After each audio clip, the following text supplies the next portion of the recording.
Hi, everybody. Thanks for joining in another episode of Marine Riders Michiana podcast.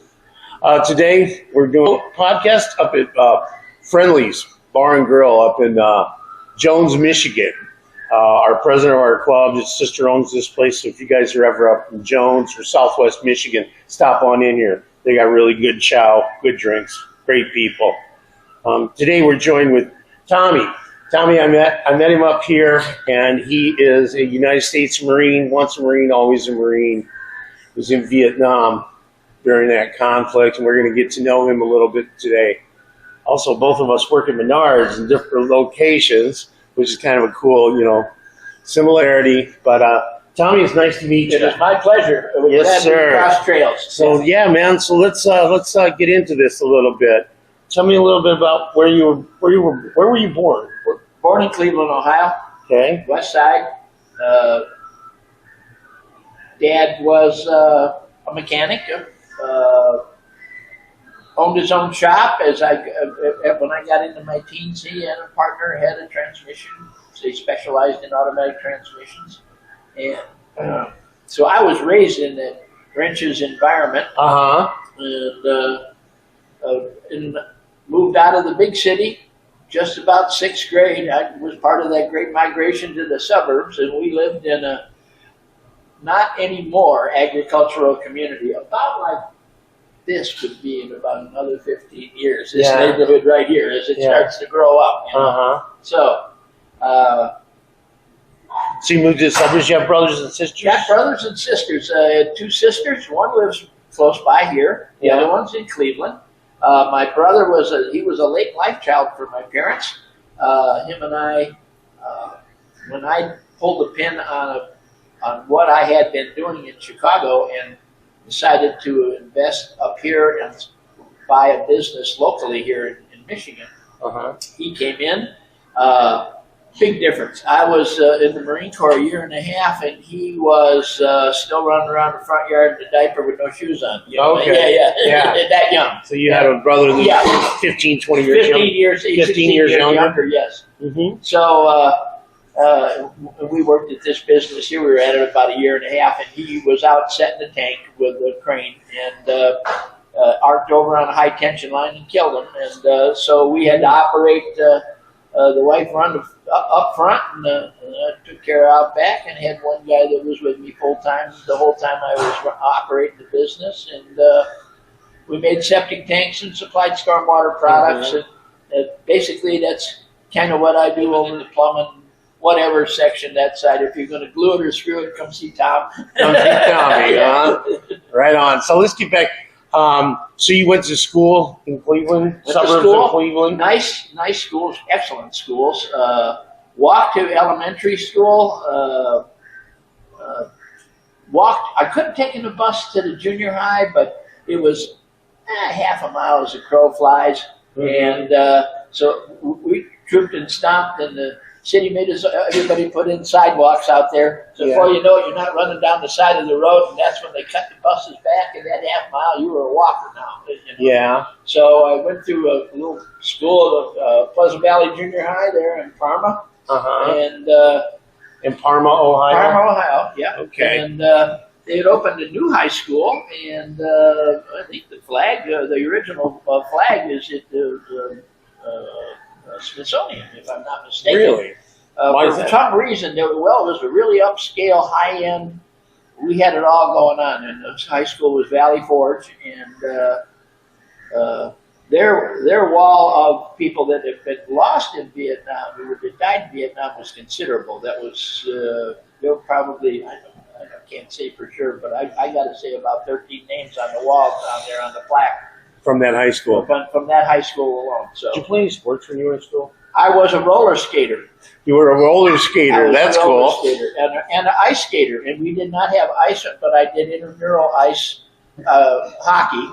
Yeah. But I didn't do the track and field. From about 14, there was a Sunoco station at the corner, all Dad's buds.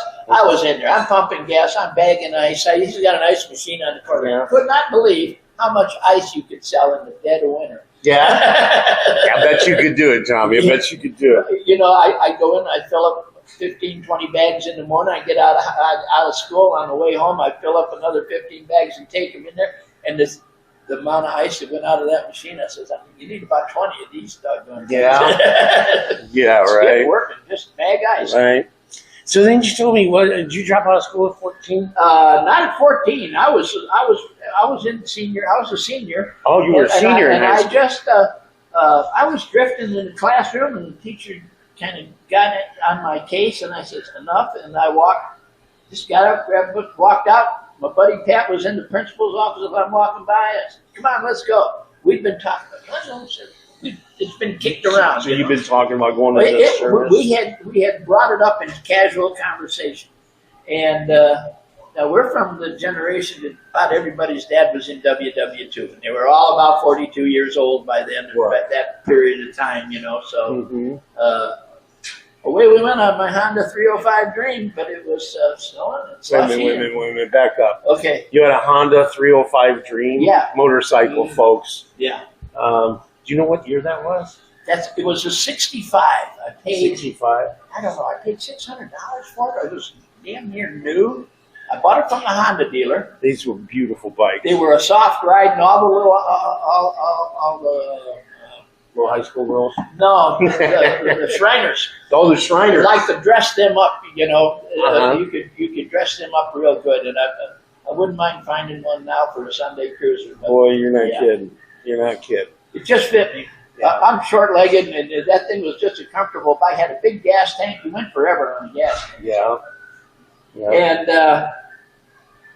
I left it at home when I joined the Marine Corps. You'd all done with boot camp. Come home for a couple of weeks.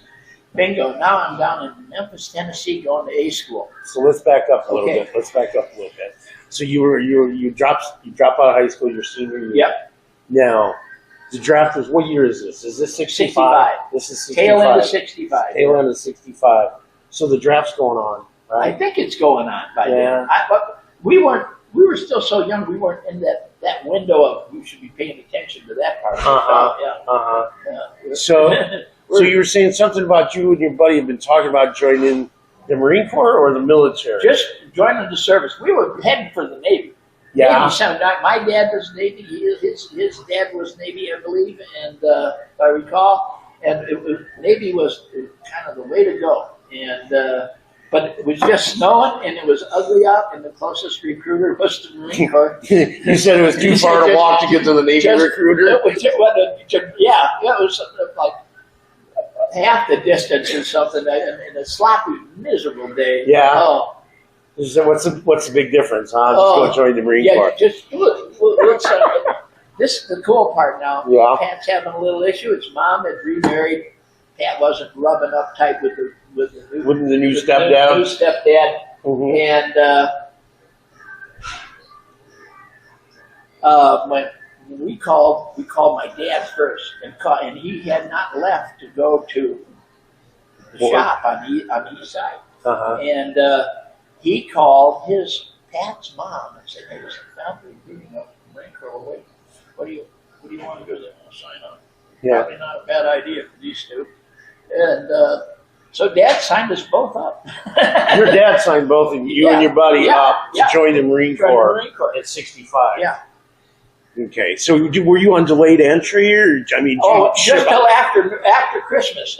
Till after Christmas. Yeah, I went in first of the year. I hit my yellow footprints there about the 5th of January, I think. Where'd you go, Parris Island? No, I was fortunate to go to San Diego, and our group was the first group to go to Marine Corps boot camp out of the Cleveland area since the Korean War. Really? Yeah. I was the first Continental Airlines and Proud Bird with a fast tail heading to California. Proud Bird with a fast tail, huh? Yeah. All right. Because I thought they would have shipped you down to Parris Island. But normally that would have been the case, but they had it was. I don't know how the pull of the draw went, but it was the most cold, blustery January day you could ask for. Yeah, when you left Cleveland, and then you get to Southern California. Step out there, and the time lag was the same. We were leaving at like 4:35 in the morning in Cleveland time, and we got there 5 o'clock it was still dark at San Diego time. But you stepped off that airplane and it went from 5 below zero to 68 degrees. Downtown San Diego. Mm-hmm. Yeah. So you went into downtown San Diego. So then the airport, right? You could see the Marine Corps, the civilian airport at the Marine Corps boot camp base is right there. You'd see people flying out. Oh, they're going to have a nice dinner. Yeah, I've heard that from other Marines who were in San Diego. The people on the hill, if you see the lights come on about sundown, they're sitting down eating like people. Eating like people, huh? Eating like people. So you get to boot camp. What's your first impression? Oh my God, what have I done? Yeah. Pat and I looked at one another, and then it's about the time they start screaming at you. Oh, they start screaming at you about the time you got on the yellow footprints. It never stopped after that. Yeah. And so we had that whole. Here, you've been at it a while now, and you had that whole first day of indoctrination and being run around. They didn't know exactly what to do with our little bus load the first day, I don't think. It was the second day, all hell broke loose for us. So that's when everybody's trying to form up. Yeah, they're class. What are you doing? Who making platoons up there? What do we do with these guys that just came from the Midwest? They were part of the picture. Yeah. I think we were a bit of surprise. Somebody that stray 40, 50 guys that just wandered in here were a bit of a surprise for them. Like they knew about 3 days ahead of time. We're sticking these guys. So, anyway. How long was your boot camp back then? Because I've talked to other guys. I want to say 12. Was it 12? I want to say 12. Okay. And then ITR, and that was 4 weeks. Okay. So what was your? So you come out of boot camp. What was your MOS, your ITR? It was always going to be. I was already established by the time I came out of boot camp that I was going to Memphis. I was aviation guaranteed, and I was going to start out as a metalsmith, a 60-42. 60-42. Yeah. Okay. So you do your 12 weeks in Camp Pendleton, in San Diego. San Diego. And you get your weather PGA. Was beautiful. Yeah. And now my buddy Pat and I, we're at it about 3 weeks. Boom, we got separated. He got, I don't know if he got constipated or what, but 2 days out of the platoon, and you're dropped. You're going to pick up a week later platoon because it's that regimented, Yeah. And we didn't see one another for 2.5 years. Really? Yeah. We kept missing each other. He was a week off from me for going to school coming home. And did you say he got constipated? It was something. Yeah. Yeah. Okay. More cottage cheese, homie. I don't know, man. I don't know. All right. So you get out of boot and you go to Memphis. Yeah. Yeah. How was that? How'd you like? Interesting. I have relatives that had the lease on the north side of Memphis for years and years. I always kidded about an aunt down there, polished Southern people. Yeah. With means, and they were interested, and they had that farmland over there. And before World War II, they put it under lease to the government for the whole base thing right over there because it really took off when WW started up as a training facility there at Memphis. So I had aunts that lived 1.5 miles away. I could go. I had people to visit right there in Memphis, and I had my Honda. I had that little. I still had that. Honda. I got it down there with me while I was going to school, so I had some wheels under me, and that whole. I'd say I was 5 months of school tech school. Now, when I got to the end of the tech school, there were a Navy, Marine Corps, aviation people all taking the same study program. And so we're a mixed bunch, and we're getting ready to graduate. And the top end of the class got to pick a duty station. Well, I scored really, really high. Well, yeah. And so as they're rattling off these different duty stations, they said, he'd rattle off Olathe, Kansas, and the kid behind me kicked my chair, and I said, I put my hand up. And I went to Olathe, Kansas. And that's like NAS backyard. You know, that it was wonderful. They didn't protest the Vietnam War. Everything was fine. The girls were all blonde. It was a wonderful thing. NAS stands for Naval Aviation Station. I believe, you know. Backyard. Backyard, right? So, right. So how long are you there for? How long are you about in a Kansas? year and a half. You're in Kansas for a year and a A half? year and a half, then it was my turn. We're getting a lot of rotating, Marines rotating out of country, coming back, and it was boom. Now I'm on my way now, and I'm about 20 years old, and So now you know you're going to Vietnam. now I know I'm going. And so we get to Okinawa, and now we're back and forth between Da Nang and the out in the subunits. So how long are you in Okinawa then after you leave Kansas? I'd say I was there about.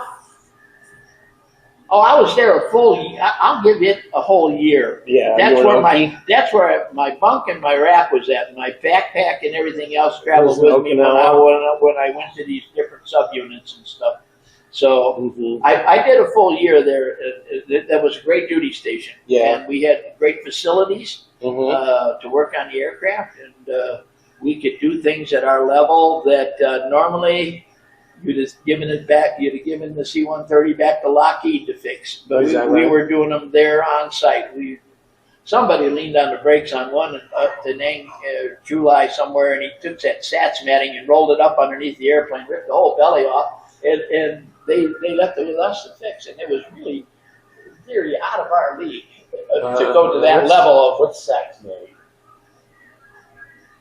One more time. What was that? You were talking about some plane had. The matting. What do they call that? The aircraft matting that they put on sacks or something. Something like that. Yeah, I think it's aviation shit. Okay. So you're in Okinawa. Yeah, so now stuff. you got like a couple of years in by now. 2 years in or so. I'm sneaking up on 2 years. 2 years. Yep. Okay, so then you go to Vietnam. Yep. Right? Da Nang, in and out. And where are you at in Da Nang? You had some airfield. I am at the air base in Da Nang, and that very seldom go out the front gate. We were busy. We had things going on. The Air Force was right across the runway, and they were living like people. They were living like people. You weren't, huh? No, we were got high on the pecking order. No. No. Okay, so you're working primarily. You're repairing fixed wing aircraft, Fixed wing not aircraft, choppers. not choppers. Just fixed wing, Yeah. C-130s, C-130s. Yeah. stuff like that. Whatever they needed. I spent a lot of time at an organizational level called IMA, Intermediate Maintenance. Okay. And so I'm getting chunks of airplanes that are coming in from other squadrons because we got all the tools. We have the welding, we have the sheet metal bending and everything else. These airplanes got a lot of like bullet holes in them. They've been shot up, or they just failing? They just beat up. They just run them until they die. When they would go, we lost one in Hong Kong Harbor. Flight controls, something. I don't have a recollection of what it was, but it went in upside down in Hong Kong Harbor. That was just before I got there. Yeah. And we didn't lose a lot of planes. The one in Khe Sanh, that you see the pictures, that was our squadron, 152. You lost one in Khe Sanh. Yeah, I went in and out to take out some equipment. We stripped that airplane. It got hit by a mortar shell. Tell me a little bit about that. So you went into Khe Sanh? In and out. Yep. So what was that? Tell me about that day. It was cloudy. Mm-hmm. We were there about 3 hours. We pulled some radio gear. We pulled and we stole some pumps that we needed. What were you doing? Were you gutting this airplane? Yeah. You were gutting it, right? Yeah. Taking all the stuff off of it. Yep. So it couldn't fall into bad guys' hands. Yeah, whatever. Them get tech off Yeah. of it and stuff like that. So that was my great adventure in Vietnam. Sanh? Yeah. Khe Sanh. Khe Sanh was a large battle there in the Vietnam War. For those of you that don't know, was this during the Battle of Khe Sanh? It was going on, but while I was there, the close air support was everybody was at bay. You just thought this was just another deployment to a nasty hill somewhere in the middle of nowhere. Sure. Yeah, Khe Sanh was also going along during Tet. That's where they all thought that they were going to attack when they actually attacked the city of Way that was in the previous episode that we shot. Now, the Navy get in, they get these little rocket attacks, and Charlie would get up on the hills out there around there, 1,500 yards. I don't know, Shoot mortar shell. You know, they didn't have fancy rockets. Yeah, lobbing them in. He'd try to lob one in here and there, just enough to screw your sleep up. Yeah. So how long? So then you do what? 6 months in Vietnam and then go back to Japan? No, I'm in and out. You're going in and out on like a weekly basis. weekly almost. basis. Yes. Okay. I'm as wherever you need me guy. Yeah. So then you end up back in Oki. Oh, back in Okinawa. Get done with my tour. I'm getting close to getting out now. My original 4 is up and is getting close. And I come back to the States, a couple weeks leave, boom, down to North Carolina, New River Air Station, run back into Pontoon Patty.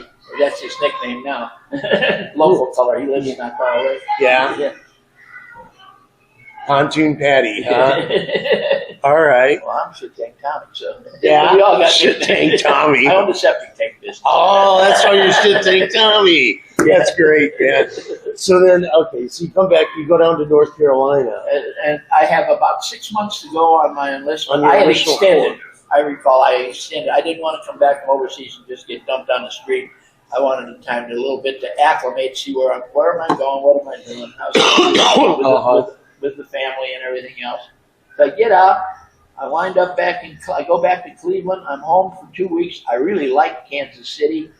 This time, Pat's showing up. He's getting out. He had bad time makeup. Anyway, he's showing up, and I'm on my way to Kansas City. He says, well, I'll go.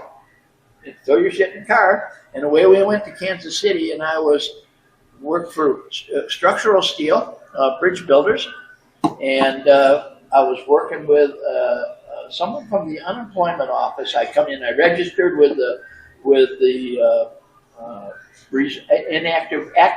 inactive reserve. So this is where you extended?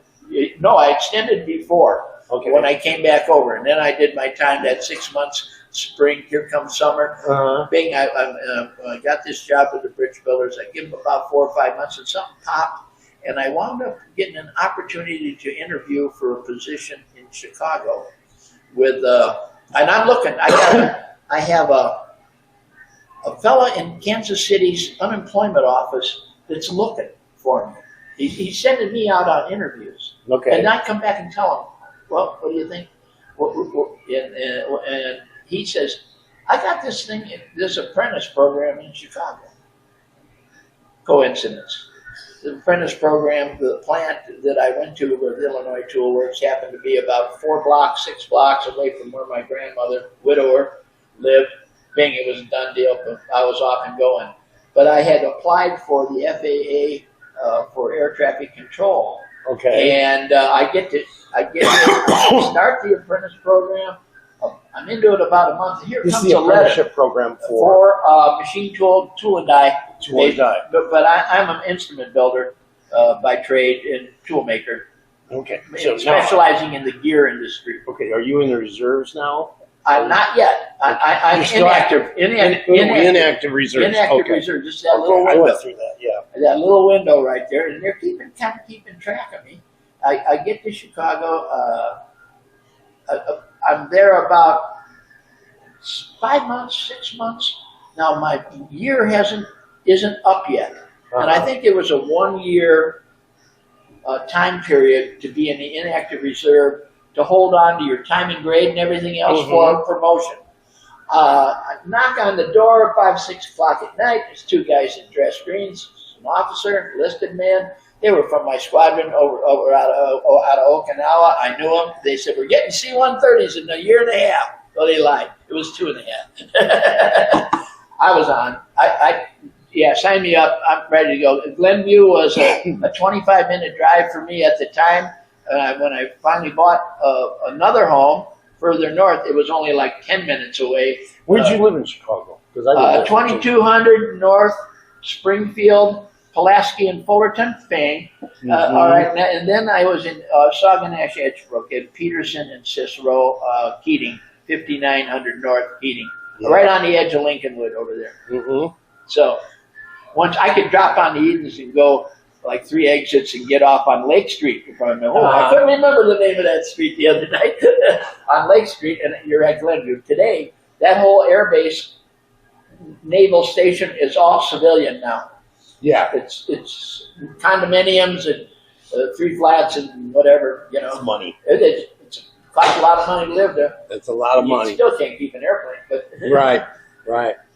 So that's where so then you go into the reserves. Then I went into the reserves and I did my 20 with them, got out, and just as I'm hitting the 20 with them, an opportunity to go into business and leave ITW, but I had ITW lines as a manufacturer's rep. So you did your 20 years, right? Yeah. When did you get out? 85? 85. 85? Yeah. So you did all of your reserve time up there at Glenview? Yep. Yeah.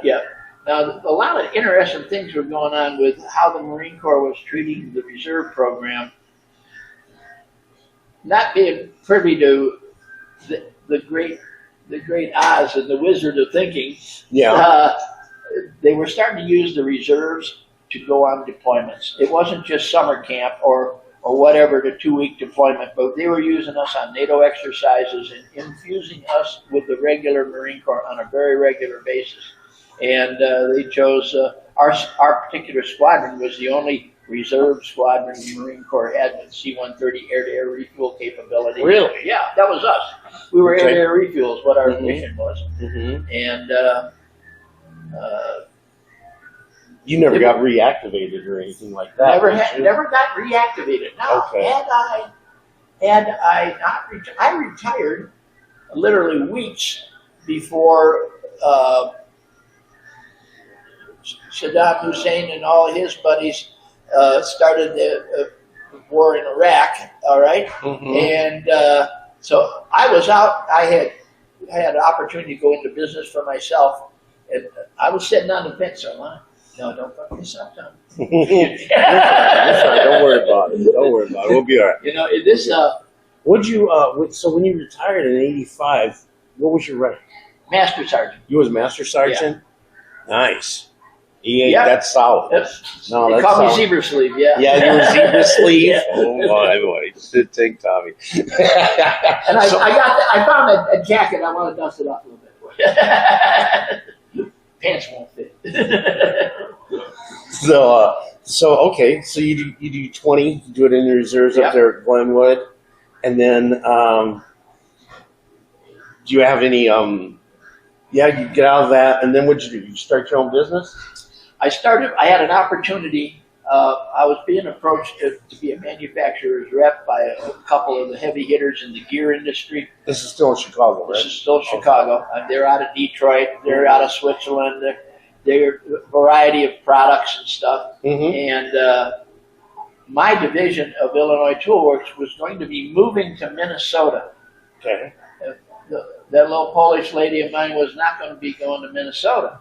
You're talking about our wife now? Yeah. Yeah. She who must be obeyed, yes. She who must be obeyed. I like that. I like that a lot. She didn't want to move up there. Where that wasn't happening. Wasn't happening. Okay. Yeah. All right.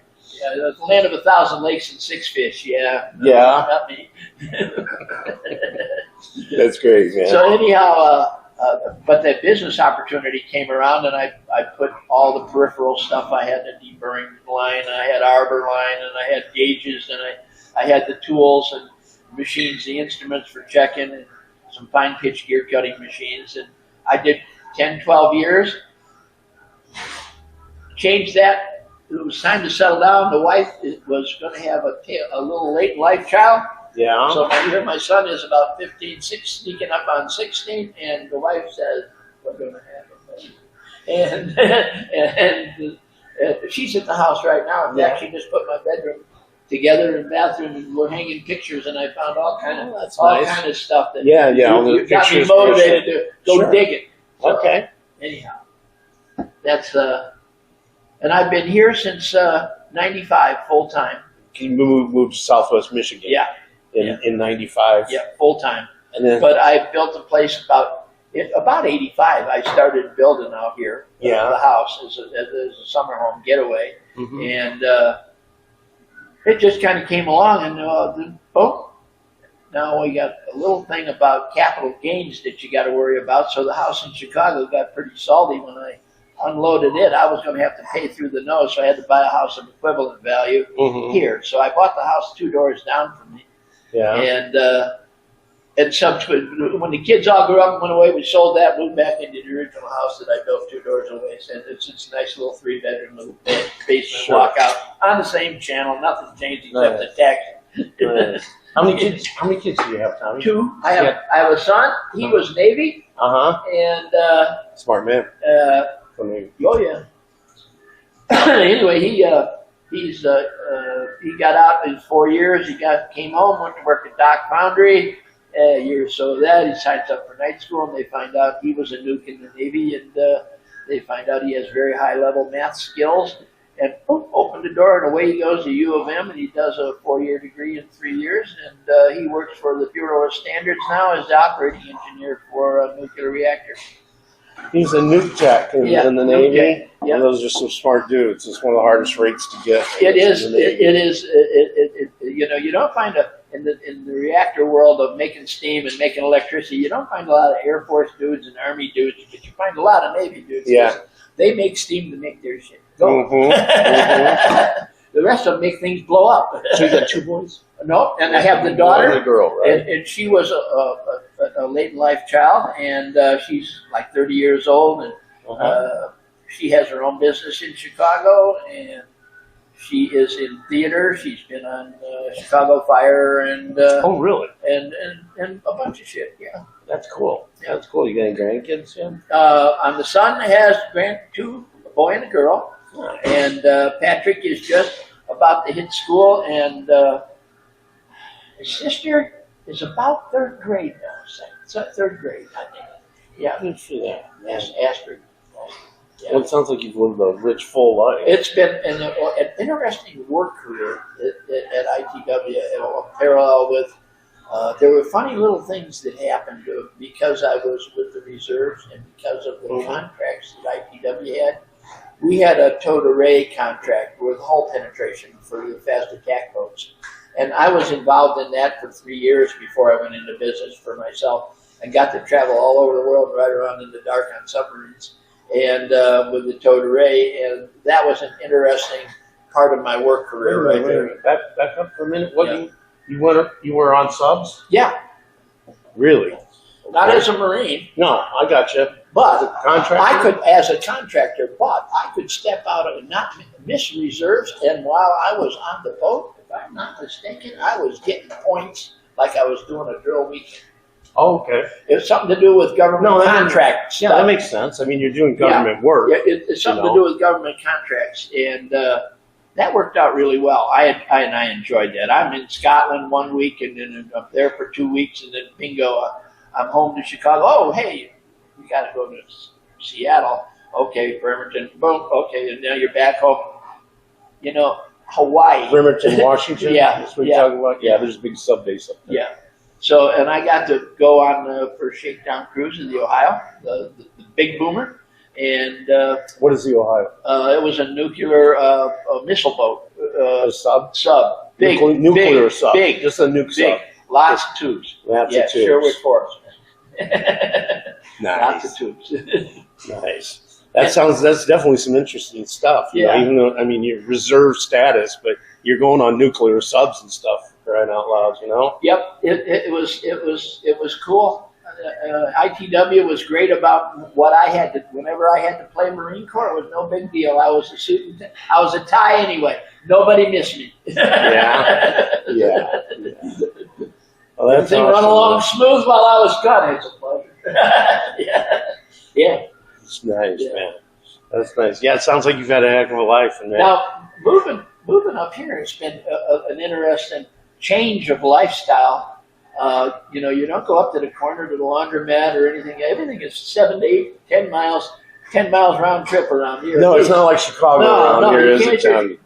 I'll be back in a minute. No, you didn't mean a minute. Did he bob down to those little block? No, it's not like that around here. We call this the mall already out here. The mall? It's local humor. Yeah. Yeah. This is living here, man. Well, listen, Tommy. thanks for coming on. Thank you. Okay, thanks everybody for another episode, Thank you. Marine Rider Podcast, and we'll be shooting some stuff around here, around this bar and stuff here in a few minutes. But Great place to come. Good chow. for now, Semper Fi. Out. Semper Fi.